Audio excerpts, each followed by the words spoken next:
पहले प्रधानमंत्री मोदी ने विपक्ष पर तंज कसा और कहा कि पराजय की निराशा से बाहर निकले, संसद में ड्रामा नहीं डिलीवरी होनी चाहिए।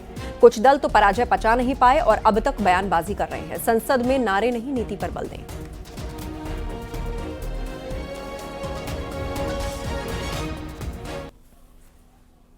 हमारी ये नई पीढ़ी के आ रहे नौजवान सांसद, पहली बार आए हुए सांसद, उनको अवसर देना चाहिए। उनके अनुभवों का हमें सदन को लाभ मिलना चाहिए। इस नई पीढ़ी के अनुभव सदन के माध्यम से राष्ट्र को भी लाभान्वित करेंगे और इसलिए मेरा आग्रह रहेगा कि हम इन चीजों को गंभीरता से लें। ड्रामा करने के लिए जगह बहुत होती है, जिसको करना है करते रहें। यहां ड्रामा नहीं, डिलीवरी होनी चाहिए। नारे के लिए भी जितने नारे बुलवाने हैं, वो पूरा देश खाली पड़ा है। जहां पराजित होकर के आए वहां बोल चुके हो, जहां अभी पराजय के लिए जाने वाले हो वहां भी बोल दीजिए, लेकिन यहां तो नारे नहीं, नीति पर बल देना चाहिए और वो आपकी नीयत होनी चाहिए। साथियों, हो सकता है राजनीति में नेगेटिविटी कुछ काम आती होगी, लेकिन अल्टीमेटली नेशन बिल्डिंग के लिए कुछ सकारात्मक सोच भी होनी चाहिए। नेगेटिविटी को जरा अपनी मर्यादाओं में रख करके नेशन बिल्डिंग की तरफ ध्यान दें, ये मेरी अपेक्षा रहेगी।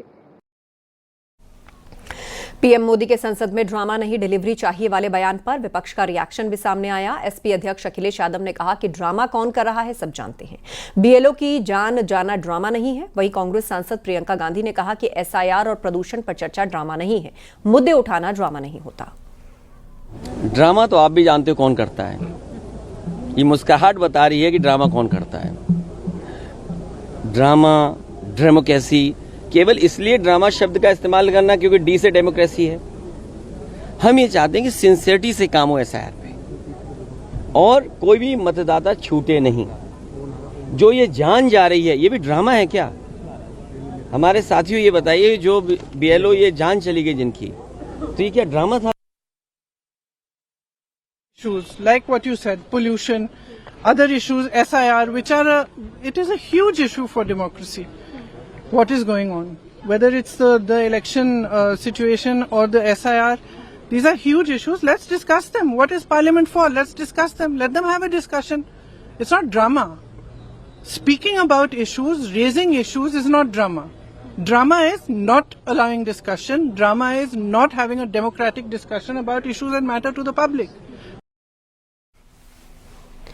एसपी सांसद वीरेंद्र सिंह ने पीएम के ड्रामे वाले बयान पर कहा कि विपक्ष हताश और निराश नहीं है। बीजेपी को 80 के दशक वाला वक्त नहीं भूलना चाहिए। वैसी हालत अभी विपक्ष की नहीं है। विपक्ष संघर्ष को तैयार है।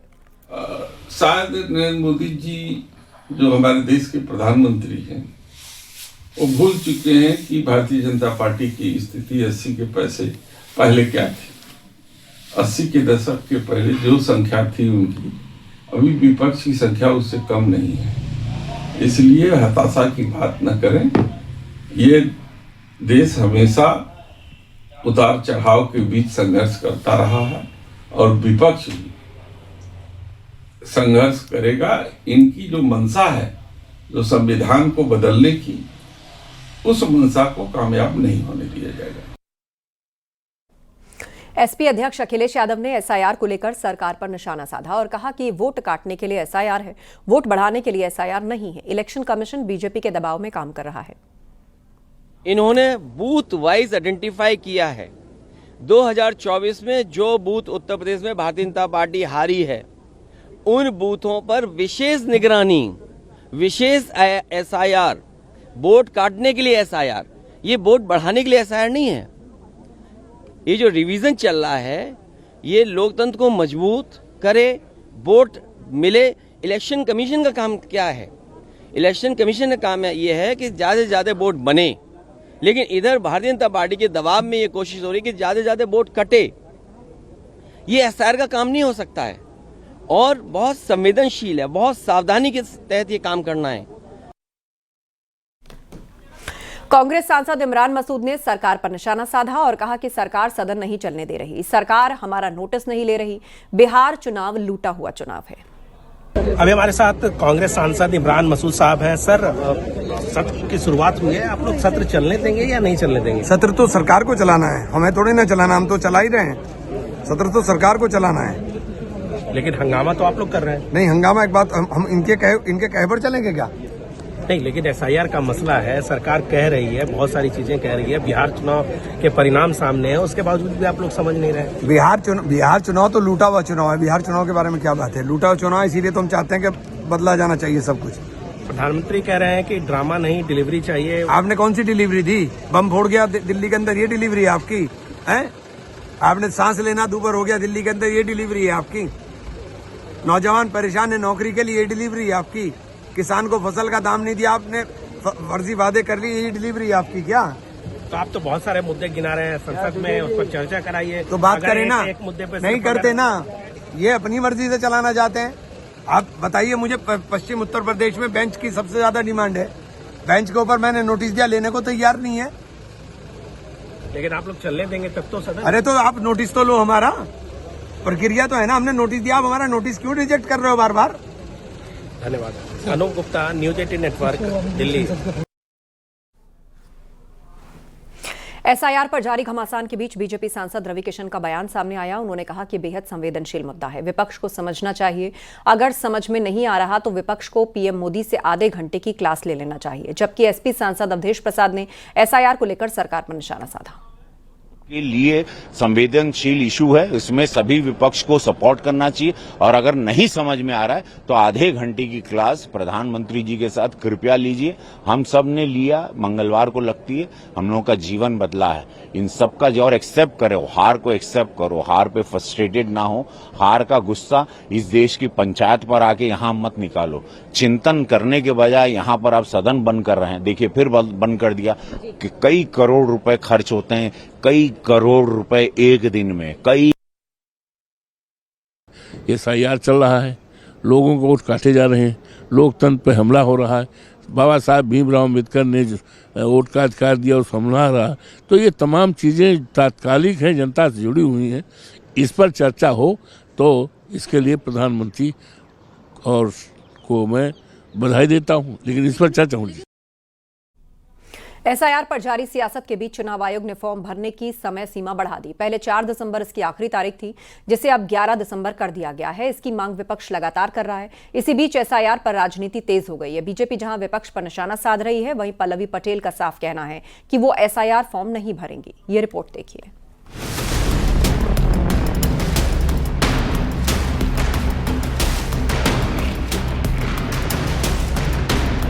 बिहार के बाद एसआईआर पर यूपी से लेकर 12 राज्यों में सियासी घमासान जारी है।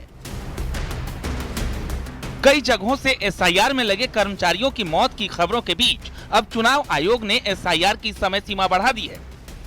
एसआईआर भरने का समय 7 दिन बढ़ाया गया है। 11 दिसंबर तक एसआईआर फॉर्म जमा कर सकते हैं। अंतिम मतदाता सूची 14 फरवरी को आएगा। पहले 4 दिसंबर तक फॉर्म भरने का समय था। एसआईआर के समय को बढ़ाने की मांग विपक्ष लगातार कर रहा था। निर्वाचन आयोग बिल्कुल इसका तुरंत बिना देर किए इसको कम से कम 3 महीना समय बढ़ाए, ताकि हमारे बीएलओ आत्महत्या से बचे। और जो भी बीएलओ आत्महत्या कर रहे हैं अधिकारियों के दबाव पर, उनको कम से कम 1 करोड़ रुपया अहेतुक दिया जाए। हालांकि अब समय सीमा जरूर बढ़ी है, लेकिन विपक्ष लगातार एसआईआर को लेकर हमलावर है। राहुल गांधी से लेकर अखिलेश यादव तक लगातार सवाल उठाते रहे हैं। अब बीजेपी का कहना है कि विपक्ष बिहार की हार से बौखलाया हुआ है। एसआईआर की जो चर्चा विपक्ष कर रहा है, विपक्ष अपनी संभावित हार को आते हुए देख रहा है। बिहार में जिस ढंग से विपक्ष के गुंडा राज को, विपक्ष के जंगल राज को राजग गठबंधन ने माननीय मोदी जी के नेतृत्व में, नीतीश जी के नेतृत्व में पूरी तरह से सफाया किया है, तो उसकी हवाएं उत्तर प्रदेश में आ रही है। तो अखिलेश यादव जी के वही पेट में दर्द हो रहा है। विपक्ष के पास कोई बचा नहीं है बयानबाजी के अलावा। और आज के दिन में जो भी संवैधानिक प्रक्रिया है, ये लोकतंत्र है। एसआईआर मरे हुए आदमी का नाम कटना आवश्यक है, 2 जगह में से 1 जगह हो जाए और नए लोगों का नाम जुड़ना आवश्यक है, इसलिए प्रक्रिया में। दूसरी ओर अपना दल कमेरावादी की नेता पल्लवी पटेल ने साफ कह दिया है कि वो SIR फॉर्म नहीं भरेंगे, जिस पर मंत्री दयाशंकर सिंह ने निशाना साधा। मैं बिल्कुल विरोध करती हूँ। आपने अपना SIR फॉर्म भर दिया? नहीं भरेंगे, नहीं भरूंगी। क्या चीज नहीं भरेंगी मैम? SIR फॉर्म आप नहीं भरेंगे? नहीं भरूंगी। क्यों नहीं भरेंगे? नहीं, क्यों भरना चाहिए मुझे? क्यों भरना चाहिए? मैं तो नागरिक हूँ ना, मेरे पास तमाम दस्तावेज है, तो SIR मुझे क्यों भर रहा है? तो आप तो अपने मताधिकार से वंचित हो जाएंगे। वही मैंने बोला। मैं कैसे वंचित हो जाऊंगी? मैं पूरी उम्र अपना वोट दे रही हूँ, आज अगर SIR नहीं भरूंगी तो मैं वंचित हो जाऊंगी। न डाले, जो नहीं डालेगा वो वोट डालने का राइट ही नहीं रहेगा, ना चुनाव लड़ने के लिए राइट रहेगा, न डाले। भाई यदि इस तरह का किसी का भी मान है तो न डाले, न वोट डाल पाएगा न चुनाव लड़ पाएगा। ये तो चुनाव आयोग की बात है, ये तो लोकतंत्र की बात है। और कोई लोकतंत्र के को ही चैलेंज करेगा तो कहाँ से लड़ पाए? जो लोग विरोध कर रहे हैं और 4 तारीख के बाद देखिएगा खुद लाइन में खड़े हो जाएंगे। 4 तारीख के बाद जो ये नहीं कराएगा, 4 के बाद उसको लाइन में ही खड़े आ पाएंगे। कुल मिलाकर SIR पर सियासी संग्राम जारी है। कर्मचारी काम पर जरूर जुटे हैं, लेकिन कई जगहों पर BLO की मौत से सवाल भी उठ रहे हैं। हालांकि अब चुनाव आयोग ने समय बढ़ाया है, जिससे SIR के काम में आसानी होने की उम्मीद है। Bureau report, news 18। शीतकालीन सत्र के पहले दिन जहां एक तरफ SIR और वोट चोरी पर विपक्ष ने हंगामा किया, वहीं कांग्रेस नेता रेणुका चौधरी ने विवादित बयान ने सुर्खियां बटोरी। दरअसल रेणुका चौधरी अपनी गाड़ी में अपने पालतू कुत्ते को लेकर पार्लियामेंट पहुंच गईं और वीडियो में साफ दिख रहा है कि गाड़ी से कुत्ते को उतारा नहीं गया। लेकिन जैसे ही पत्रकारों ने पूछा कि आप डॉग को लेकर संसद क्यों आई, तो रेणुका चौधरी ने जवाब दिया, जानवर को सरकार पसंद नहीं करती, गूंगा जानवर अंदर आ गया तो क्या तकलीफ है? इतना छोटा सा तो है, ये काटने वाला नहीं है, काटने वाले और हैं संसद के अंदर, ये रेणुका चौधरी ने कहा।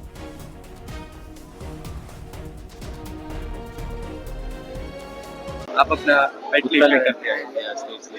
जानवर को पसंद नहीं करते है ना सरकार, गूंगा जानवर गाड़ी में चले गए तो इनको क्या तकलीफ है? काटने वाला कुत्ता दिखा क्या? इतनी सी तो है, काटने वाले और है पार्लियामेंट में, कुत्ते नहीं। सिक्योरिटी कंसर्न कौन सी सिक्योरिटी कंसर्न है? उसका भी पास बनता है क्या? अच्छा बना दो, बाकी तो हम क्या बोले, बना दो पास उसका।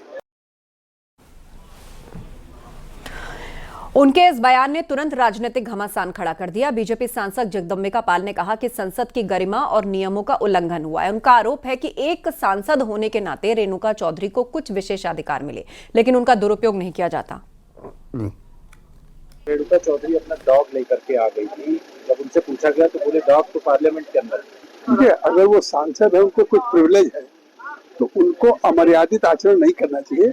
ये सदन सांसदों के लिए है, देश की नीतियों को डिस्कस करने की जगह जनता के द्वारा चुने हुए जनप्रतिनिधि हुए, और शायद वो राज्यसभा में है, उनको एहसास नहीं कि लोकसभा राज्यसभा देश की जनता की भावनाओं को प्रतिबिंबित करने वाली है। वहां पे अपने डॉग को लेके आए, उस पर सवाल किया जाए तो उस पर जिस तरह का बयान दे रहे हैं, देश को शर्मसार कर रहे हैं, अपने खुद लोकतंत्र का पे कुठाराघात कर रहे हैं और इस पार्लियामेंट का अपमान कर रहे हैं। उनके खिलाफ कार्रवाई होनी चाहिए। राज्यसभा में पहले दिन हंगामा हुआ। सभापति पर खरगे के बयान के बाद हंगामा हुआ। खरगे ने धनखड़ के अचानक जाने का जिक्र कर दिया और खरगे ने पीएम मोदी के भाषण का भी जिक्र किया और कहा कि हम मुंह तोड़ जवाब देंगे। सभापति जी, अपनी बात पूरी करने से पहले मैं आपसे अपील करना चाहूंगा कि आप अपने आसन से उस तरफ ज्यादा न देखें, उसमें खतरा है।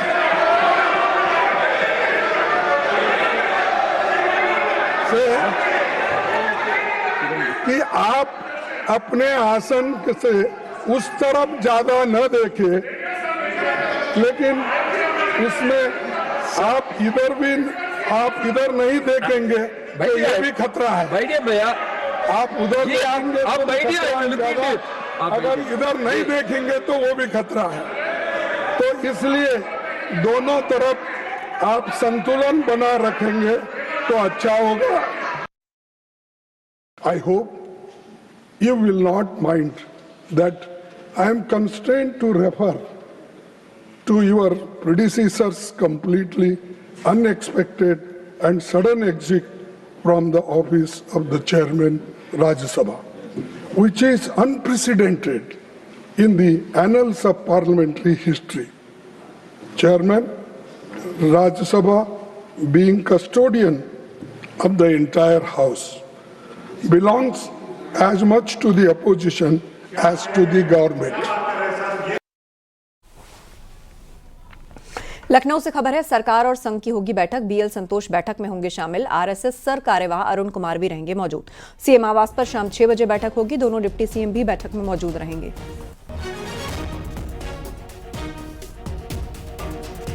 हमारे सहयोगी संकेत मिश्रा हमारे साथ जुड़ गए हैं। जी संकेत, किस तरह की चर्चा इस मीटिंग के माध्यम से होने जा रही है? बिल्कुल, देखिए जिस तरीके से आरएसएस के सह सर कार्यवाह हैं अरुण कुमार, और वो भारतीय जनता पार्टी और आरएसएस के बीच में समन्वय का काम भी देखते हैं अधिकृत रूप से।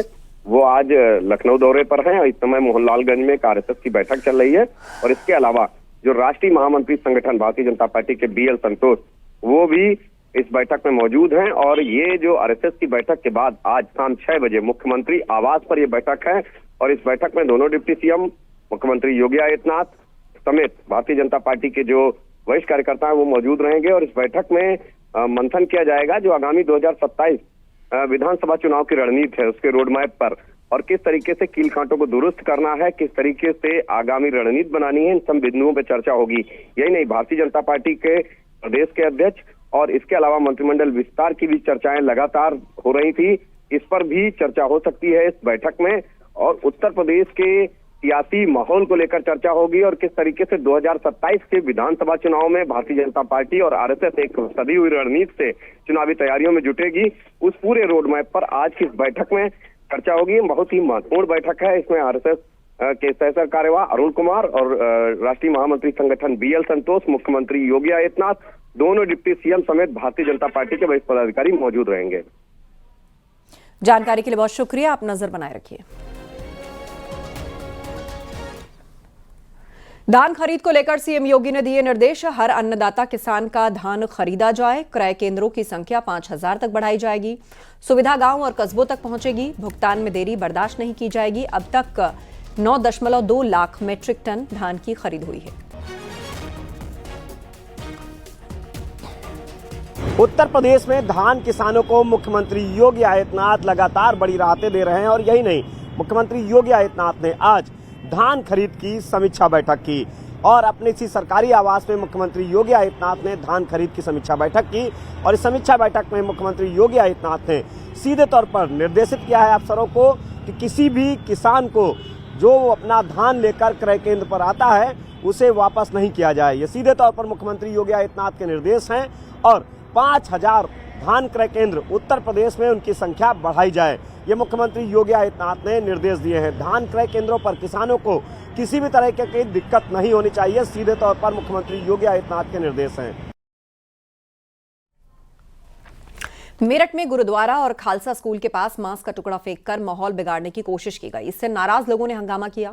घटना की जानकारी मिलने पर पुलिस ने लोगों को शांत किया। गुरुद्वारा कमेटी के सचिव की शिकायत पर पुलिस ने अज्ञात लोगों पर मामला दर्ज किया है और आसपास के सीसीटीवी देखकर माहौल बिगाड़ने की कोशिश करने वालों को तलाशा जा रहा है। खालसा स्कूल के पास मांस फेंकने का वीडियो पुलिस को मिल गया और पुलिस का मानना है क्षेत्र का माहौल बिगाड़ने की नीयत से ही शरारती तत्वों ने यह हरकत की। आपको बता दें, अनुभव कालरा नामक शख्स ने दूध कारोबारी हाजी सईद को 1 करोड़ 47 लाख रुपए में अपना मकान बेचा। 2-3 दिन पहले उसने बैनामा कर मकान पर सईद के परिवार को कब्जा भी दिया और इसके विरोध में थापर नगर के लोगों ने पलायन के पोस्टर लेकर थाने में हंगामा किया था। पीछे थैले पे 2 लड़के दारू पी रहे थे बैठ के, उनकी वीडियो बनाई। तो जब दोबारा हमने यहाँ पे आके देखा तो यहाँ पे नॉनवेज पड़ा था सर, बहुत सारा। सामने गुरुद्वारा है, इधर सरदार जी का मकान है, बेदी जी का घर के मीट पड़ा हुआ है, ताकि चाह रहे हैं कि जानबूझ के लड़ाई झगड़े हुए यहाँ पे और ये ऐसा माहौल बनाना चाह रहे हैं और ये बहुत काम खराब होगा आगे जाके इस चीज में। नीले कफ सिरप की तस्करी का सिंडिकेट चलाने वालों के खिलाफ ईडी जांच करेगी। ईडी की जांच टीम अभी राज्य के 1 दर्जन जिलों समेत अन्य राज्यों में भी आरोपियों के खिलाफ दर्ज एफआईआर जुटा रही है। साथ ही उनका पता ठिकाना तलाशने के साथ संरक्षण देने वालों के बारे में भी छानबीन कर रही है। सूत्रों की माने तो आरोपियों के खिलाफ prevention of money laundering act के तहत केस दर्ज कर उनके ठिकानों को खंगाला जाएगा। सूत्रों की माने तो ईडी ने यूपी, मध्य प्रदेश, झारखंड समेत अन्य राज्यों में इस सिंडिकेट की जड़ें तलाशने के लिए पुलिस से संपर्क साधा। साथ ही एसटीएफ और खाद्य सुरक्षा और औषधि प्रशासन की संयुक्त टीम की ओर से की जा रही जांच, वाराणसी पुलिस कमिश्नरेट की ओर से गठित एसआईटी से आरोपियों के खिलाफ जो सबूत जुटाए गए उनकी जानकारी मांगी गई है। हल्द्वानी के बनभूलपुरा इलाके में रेलवे की जमीन पर अतिक्रमण मामले में कल सुप्रीम कोर्ट में सुनवाई होनी है और बताया जा रहा है कि मामले में सुप्रीम कोर्ट फैसला सुना सकता है। इसको लेकर बनभूलपुरा इलाके की सुरक्षा बढ़ा दी गई। डीएम एसपी ने अधिकारियों के साथ बैठक कर कानून व्यवस्था को बिगाड़ने वालों से सख्ती से निपटने के निर्देश दिए।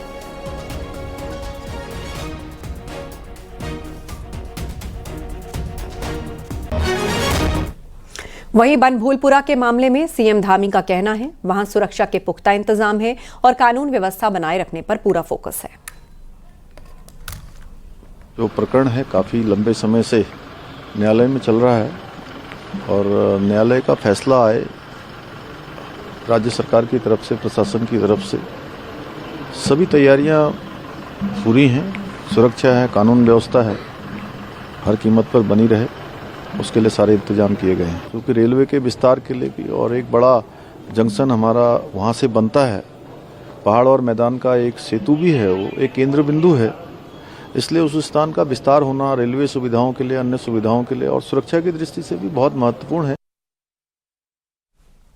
हरिद्वार में 2027 में होने जा रहे अर्धकुंभ को अपूर्ण कुंभ के रूप में आयोजित करने का फैसला हो चुका है, लेकिन इस फैसले ने साधु संतों के बीच परंपरा को लेकर बहस छेड़ दी है।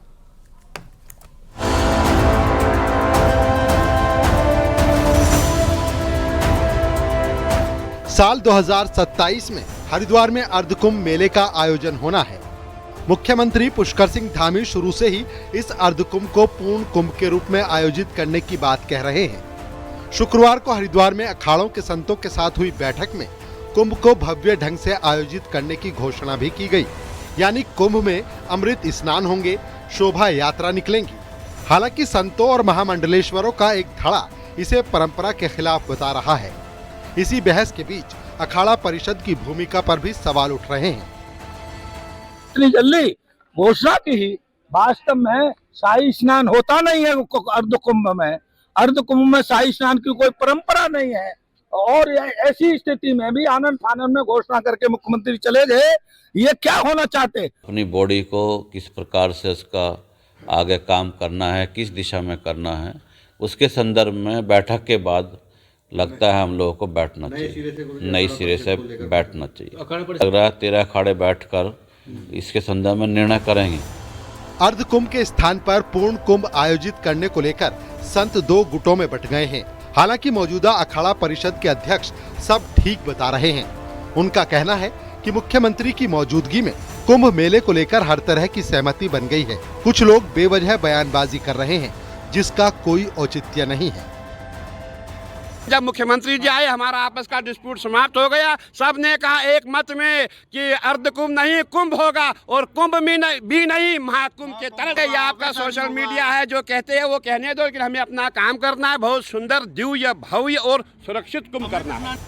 हरिद्वार में हर 12 साल में कुंभ मेला और 6 साल बाद अर्ध कुंभ का आयोजन होता है। कुंभ मेले में साधु संतों की हजारों साल पुरानी परंपरा के मुताबिक अमृत स्नान होते हैं और शोभा यात्रा निकलती है, जबकि अर्ध कुंभ में ये परंपरा नहीं है। पहली बार बदलने जा रही इस परंपरा में संतों के दो मत होना स्वाभाविक है। हरिद्वार से न्यूज़ 18 के लिए पुलकित शुक्ला की रिपोर्ट।